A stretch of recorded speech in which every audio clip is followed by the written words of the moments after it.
আমার কাছে থাকুক না, তুমি বরং রাতে নিও। নিশাত ছেলেকে বলল। বাবা মায়ের কাছে আসবে? নাহওয়ান বাবার বুক থেকে তার ছোট মাথাটা বের করে বলল। আসবো। নিশাত খুশি হয়ে ছেলেকে জোর করে নিল, কোলে নিয়ে বলল। আমার সোনা বাচ্চা, মায়ের ভদ্র বাচ্চা, আমার কলিজার টুকরা। আমি কুবুতর আর বাবার বাচ্চা। এসব ফালতু কথা কে বলেছে? বাবা। নাহওয়ান আঙুল দিয়ে মারওয়ানকে দেখিয়ে বলল। নিশাত রাগান্বিত হয়ে চাইল। মারওয়ান বলল। কি হয়েছে? কবুতর কি খারাপ? এভাবে চাওয়ার মানে কি? আমি ভয় পাই নাকি তোকে? নিশাত রহস্যময় হেসে বলল। আসলেই পান না?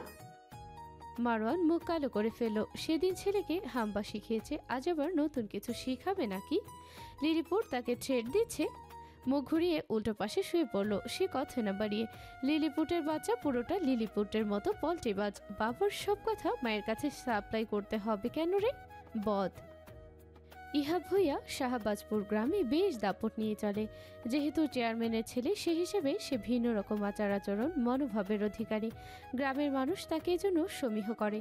তার বাবা ইমতিয়াজ ভূঁইয়াও এককালে গ্রামে ক্ষমতা দাপট দেখিয়ে চলত। এখনও তার মধ্যে প্রভাবশালী আচরণ বজায় আছে কিছুটা, তবে আগের তুলনায় বেশ শান্ত এখন।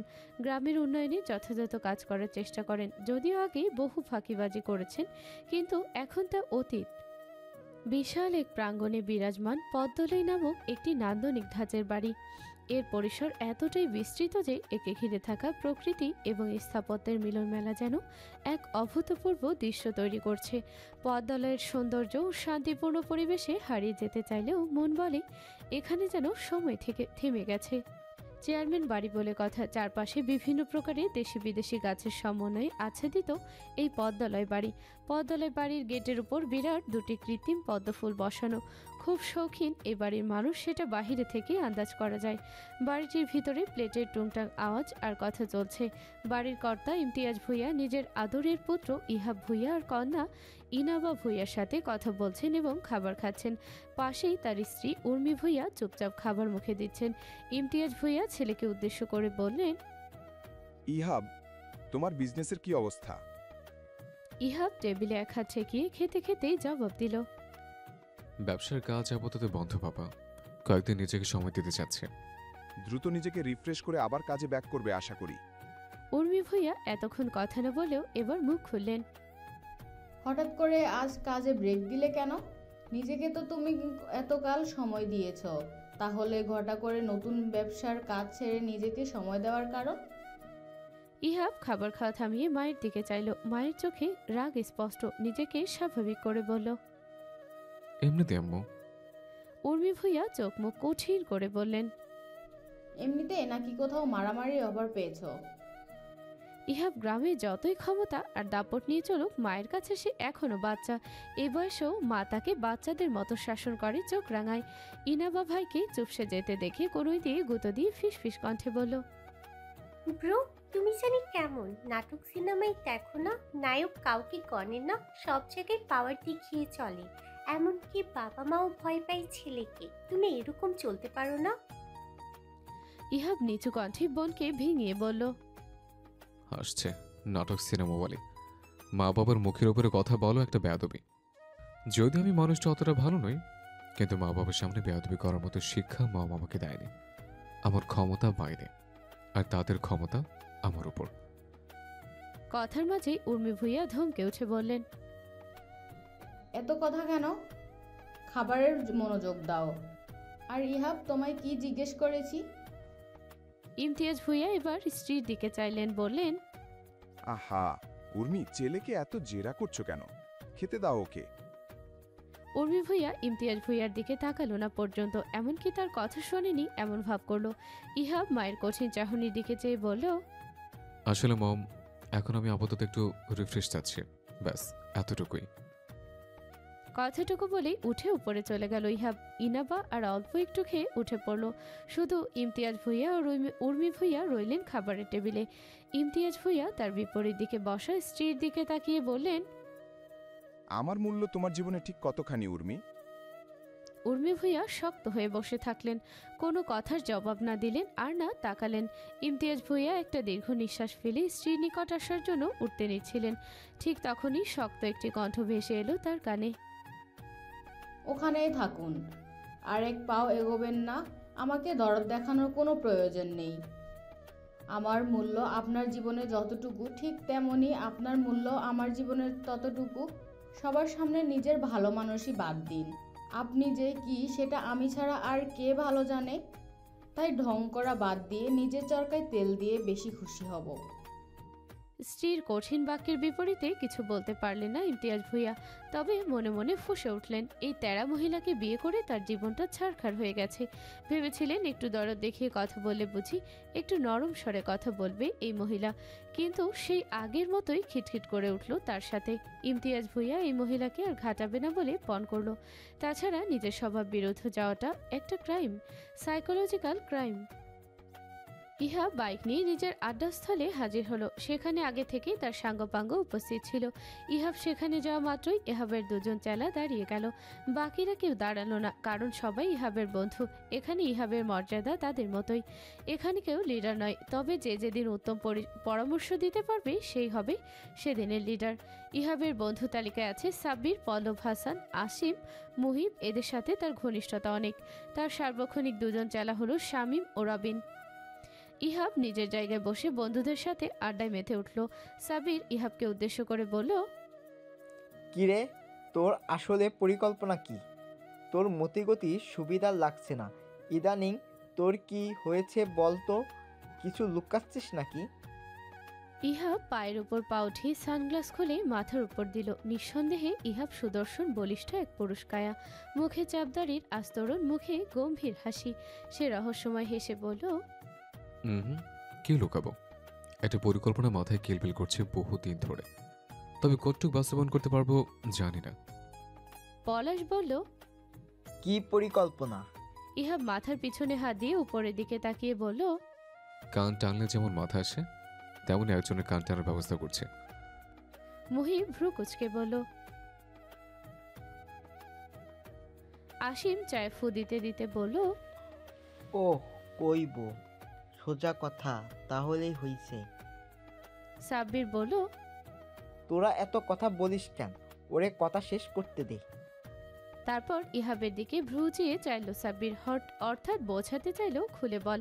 ইহাব রহস্যময় হেসে বলল, খুলে তো বলবো, একটু সবুর করো। একজনকে খুব শীঘ্রই ঘরে আনতে চলেছে। সে একজন হবে আমার দাবার কোটি। কানের সাথে যেন মাথাটা দ্রুত এসে পড়ে সে ব্যবস্থা করছে। দেখা যাক কতটুক সফল হয়। তোরা তো সবে জানবে, তোদের না জানে আমি কিছু করেছি কখনো? সকলের দিকে প্রশ্ন ছুড়ে দিল ইহাব। ওর রহস্যময় কথা শুনে প্রত্যেকে হতাশ হলো, শুধু একজন বাদে। সে একজন খুব মনোযোগ দিয়ে ফ্রিজে চা ঢেলে খাচ্ছে, চোখে পাওয়ারে চশমা, বুদ্ধিদীপ্ত মুখ। এসব কথাই তার মনোযোগ নেই বললেই চলে। অসীম নাক কুচকে বলল, এই শালাই এমন নির্লিপ্ত থাকে কেমনে? কেউ আমারে বুঝা, কোনো কিছুতেই আগ্রহ নাই। এখন ওর গুরুত্বপূর্ণ কাজ হইল চা খাওয়া। অ্যাকসেপ্ট শালা। হাসান এটাও শুনেছে বলে মনে হয় না। কাপের অবশিষ্টটুকু চা ঢেলে খেয়ে তাদের দিকে ইনোসেন্ট লুক নিয়ে তাকালো। পলাশ বলল, দেখ একবার, মনে হচ্ছে এইমাত্র আকাশ থেকে পড়লো এই বান্দা। হাসান বলল, তোরা কিছু খাবি না? সবাই তার দিকে অগ্নিদৃষ্টি দিয়ে তাকালো। যেখানে যাই এই প্রাণীর খাওয়া আর খাওয়া। মাত্র টোস্ট বিস্কুট চা খেলো, এখন আবার তাদের খাবারের কথা বলছে। অসীম তো বলেই বসলো, ফুটবল কিক দিয়ে ওরে পৃথিবীর বাইরে পাঠানোর ব্যবস্থা কর, শালা সেলিগোস।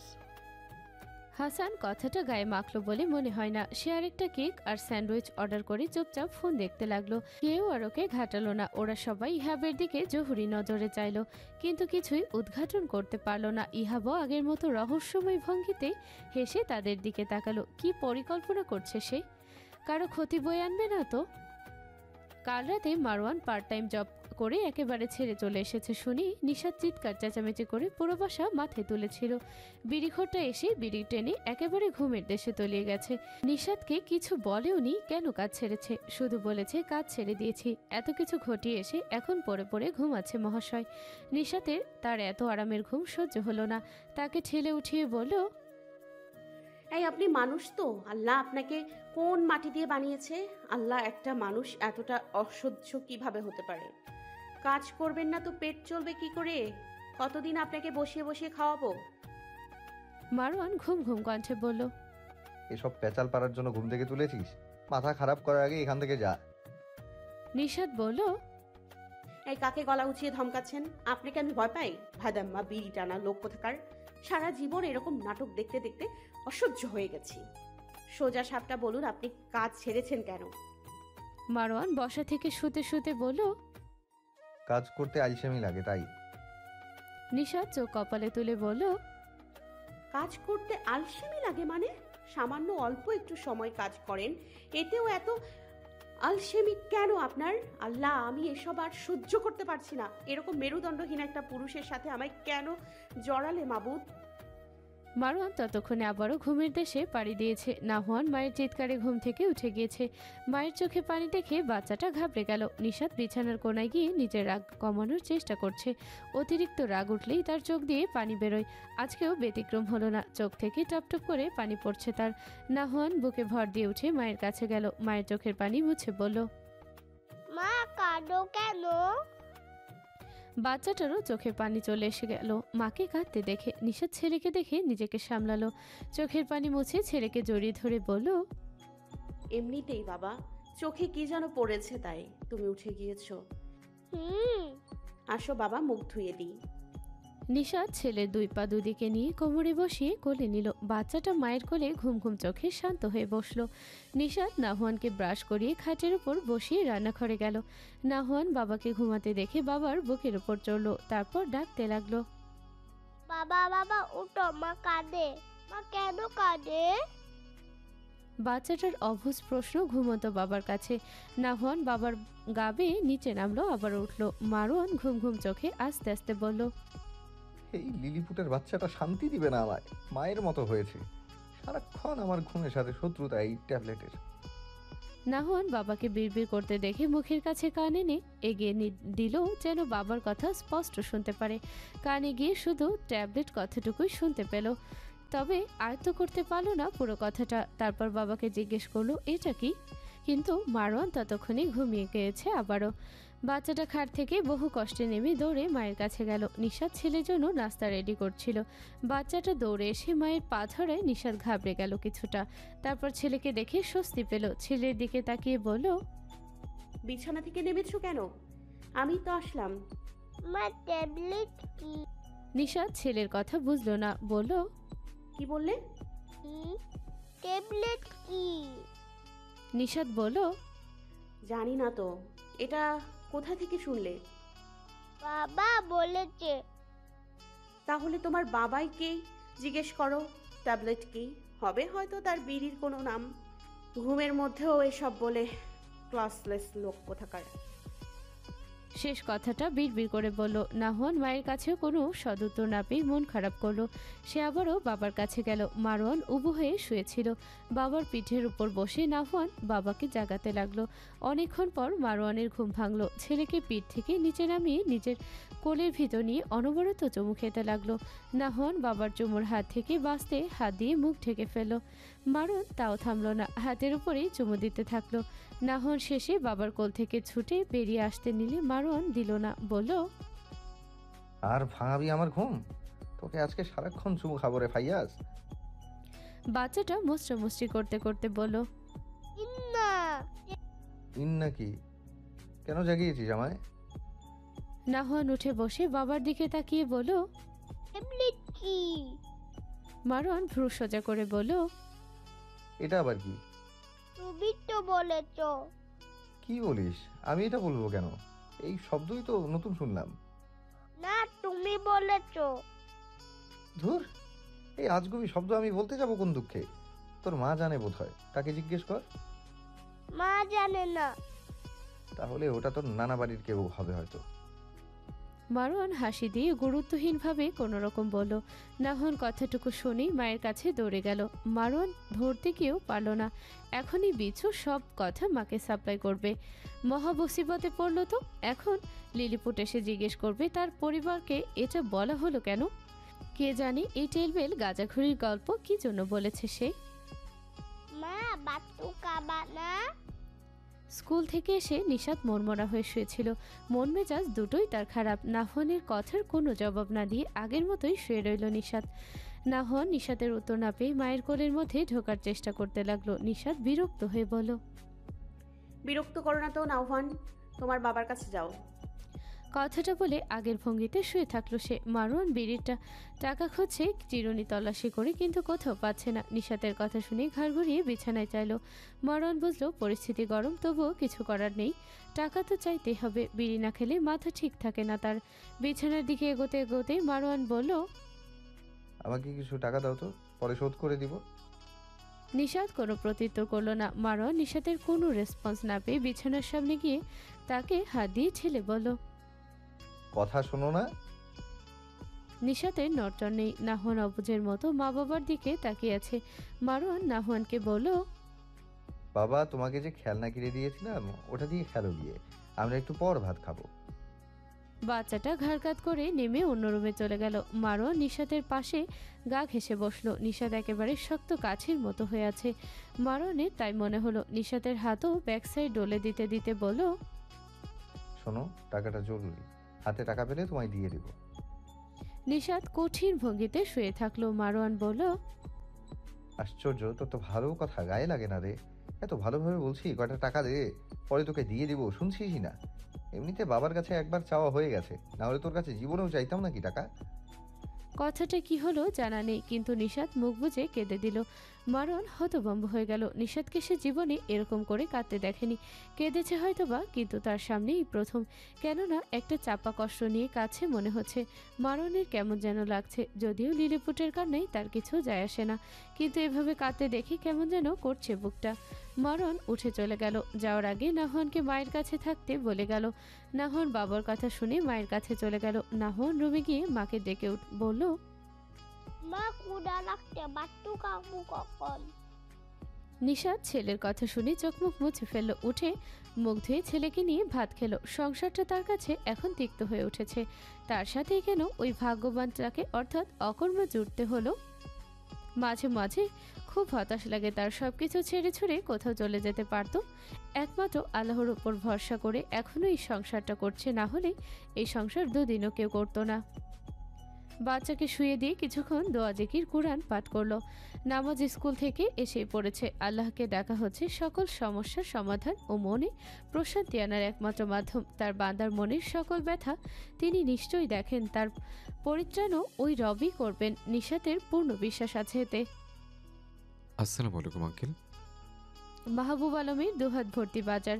বাজার বলতে ঘরের টুকিটাকি জিনিস, মাছ মাংস শাকসবজি তেমন একটা বাজার করতে হয় না, তবু মাসে একবার আসেন বাজার করতে। হঠাৎ সালামের আওয়াজ আসায় সেদিকে ফিরলেন। চমকে গেলেন তিনি খানিকটা। ইহাব ভুইয়া মুচকি হেসে প্যান্টের পকেটে হাত ঢুকিয়ে দাঁড়িয়ে আছে। ইহাব মাহবুব আলমকে চমকাতে দেখে মনে মনে হাসলো। এগিয়ে এসে বলল, ভালো আছেন আঙ্কেল? মাহবুব আলম কোনো কথা বললেন না। ইহাব আবারও বলে উঠল, আপনাকে তো তেমন দেখা যায় না আঙ্কেল, সবকিছু ভালো তো? বলে একটা রহস্যময় হাসলো। মাহবুব আলম বললেন, আলহামদুলিল্লাহ, আল্লাহ ভালো রেখেছেন। ইহা প্যান্টের পকেটে হাত ঢুকিয়ে একটু রহস্য করে প্রশ্ন ছুড়ল। তাই? মাহবুব আলম কপালের ঘাম মুছে বললেন, হ্যাঁ। আর আঙ্কেল ঘামছেন কেন? বেশ গরম তো না?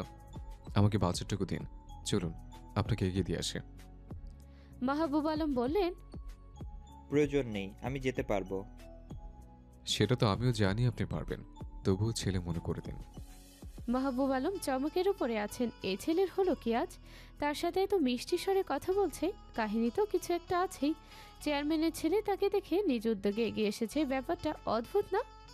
ইহাব জোর করেই বাজারের ব্যাগটা হাতে নিল। চারপাশে অনেকে তাকিয়েছিল দেখে মাহবুব আলম আর জোর জবরদস্তি করেননি, চুপচাপ প্রস্থান করলেন বাজার থেকে। মাহবুব আলম নিজেদের বাড়ির দরজায় টোকা দিলেন। পাশেই ইহা বাজারের ব্যাগ হাতে দাঁড়িয়ে। পথিমধ্যে অনেকবার মাহবুব আলম ব্যাগ নিতে চেয়েছিলেন, কিন্তু ইহাব দেয়নি। মানহা দরজায় আওয়াজ শুনেই বুঝলো বাবা এসেছে, তাই মাথায় একটু ঘোমটা দিয়ে ঝড়ের গতিতে দরজা খুলতে দৌড়ে গেল। উঠোনের সামনে বিশাল গেট, ওটা উৎফুল্ল হয়ে খুলে বাবাকে দেখে বলে উঠল, আব্বু, এত দেরি কেন আজ? তোমার ঔষধের কথা ভুলে গিয়েছো? বলতে বলতেই বাবার সাথে অন্য একজন পুরুষকে দেখে মানহা তড়িঘড়ি করে দৌড়ে ঘরে ঢুকে গেল। যেহেতু সে পরিপূর্ণ পর্দা করে, সেহেতু এরকম পরপুরুষের সামনে এভাবে চলে আসায় প্রচণ্ড বিব্রত হয়েছে মানহা। একজন পর্দাশীল মেয়ে জানে একজন গায়রে মাহারাম পুরুষের চাহনি তাদের কাছে ঠিক কী। গায়রে মাহারাম পুরুষের নজর এতটাই ভয়াবহ, মেহেরা যদি তা জানতো তাহলে নিজেদেরকে লোহার কাপড়ে ঢেকে রাখত।